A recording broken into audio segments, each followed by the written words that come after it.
ഇപ്പോൾ പറഞ്ഞത് ന്യൂനപക്ഷാവകാശങ്ങൾ സംഭരിക്കാൻ ഇടതും വലതും ഒരുമിച്ച് നിൽക്കുന്നതാണ്.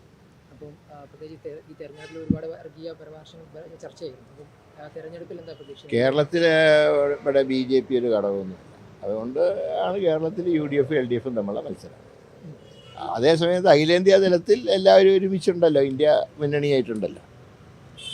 തെരഞ്ഞെടുപ്പിൽ ഇപ്പം ജോസ് കെ മാണി ഇപ്പം മുന്നണി മാറ്റം ഇല്ല എന്നാണ് പറയുന്നത്. നമ്മൾ ആ ഒരു പ്രതീക്ഷ അല്ല, അതിന് പ്രത്യേകിച്ച് അവരെ എന്താ ഒരു ചർച്ചയും ഞങ്ങൾ നടത്തിയിട്ടില്ല. ഞങ്ങൾക്ക് അവർ തൊട്ടുകൂടാത്തവരൊന്നുമല്ല.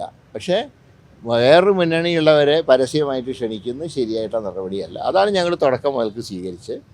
ഞങ്ങൾ ആരെയും പുറകെ പോയിട്ടില്ല, എന്നാൽ വാതിൽ കൊട്ടി അടച്ചിട്ടുമില്ല. ആ നയത്തിലൊരു മാറ്റമില്ല. ജോസ് കെ മാണി വരുന്നതിനോട് യോജിപ്പ് തന്നെയാണ്. അല്ല, അത് അദ്ദേഹം തീരുമാനിക്കുകയാണ്. അദ്ദേഹം ഒരു മുന്നണിയിൽ നിൽക്കുകയാണ്. ആ നിലയ്ക്ക് അദ്ദേഹത്തിന് ഞങ്ങളുടെ കൂടെ വരണം എന്ന് പറയുന്നത് ശരിയായിട്ടുള്ള രീതിയല്ല. കോൺഗ്രസിൽ അങ്ങനെ ഒരു ആലോചനയുണ്ട്? ഇല്ല, ഞങ്ങൾ ചർച്ചയും നടത്തിയിട്ടില്ല.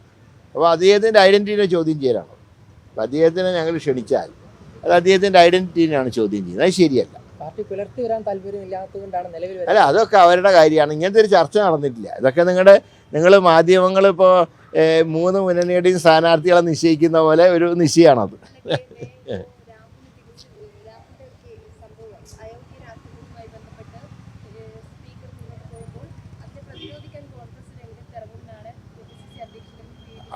അങ്ങനെ പ്രതിരോധമല്ല, അതിൻ്റെ വകുപ്പുകൾ നോക്കിയിട്ടേ തീരുമാനമെടുക്കാൻ പറ്റൂ. കാരണം സാധാരണ രീതിയിൽ നിയമസഭയായിട്ട് ബന്ധപ്പെട്ട കേസുകളാണെങ്കിൽ അയോഗ്യത കൽപ്പിക്കാൻ അവകാശമുണ്ട്. ഇപ്പോൾ ഞാൻ ഇതിൻ്റെ ചെയർമാനായിരുന്ന പ്രിവിലേജ് കമ്മിറ്റിയുടെ അന്ന് ഞാനുള്ളപ്പോഴാണ് PC ജോർജിനെ ശാസിച്ചത്. അത് നിയമസഭയായിട്ട് ബന്ധപ്പെട്ട വിഷയമായിരുന്നു. നേരെ മറിച്ച് പുറത്തുള്ള കാര്യങ്ങളിൽ കോടതിയുടെ ശിക്ഷ വരുന്നതിന് മുമ്പ് പുറത്താക്കിയാൽ അതിന് നിയമപ്രാബല്യം ഉണ്ടോ എന്നും കൂടെ പരിശോധിക്കേണ്ടതാണ്. അത് എത്തിക്സ് കമ്മിറ്റി പരിശോധിച്ച് അവരെ തീരുമാനം വരട്ടെ, അപ്പോൾ നമുക്ക് ആലോചിക്കാം. അല്ലാതെ രാഹുലിന് ഒരു കാര്യം, അദ്ദേഹം ഞങ്ങളുടെ പാർട്ടി അംഗമല്ല, അദ്ദേഹമായിട്ട് ഞങ്ങൾക്കൊരു ബന്ധവുമില്ല.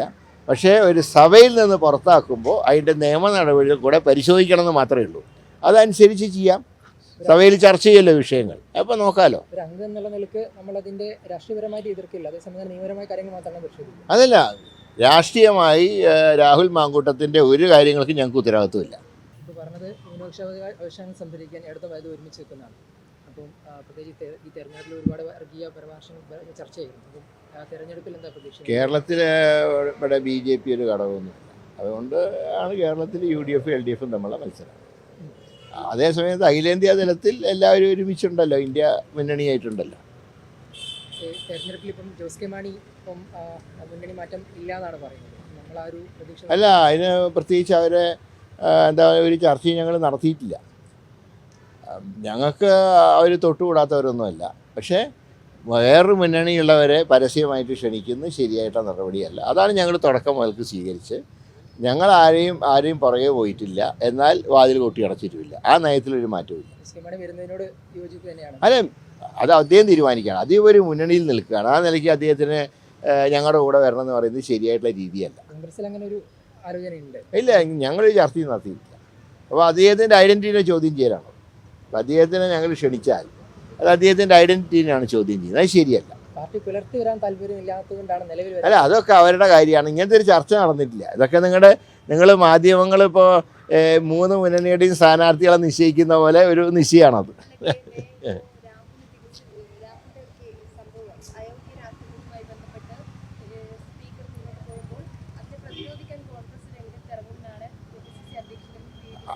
അങ്ങനെ പ്രതിരോധമല്ല, അതിൻ്റെ വകുപ്പുകൾ നോക്കിയിട്ടേ തീരുമാനമെടുക്കാൻ പറ്റൂ. കാരണം സാധാരണ രീതിയിൽ നിയമസഭയായിട്ട് ബന്ധപ്പെട്ട കേസുകളാണെങ്കിൽ അയോഗ്യത കൽപ്പിക്കാൻ അവകാശമുണ്ട്.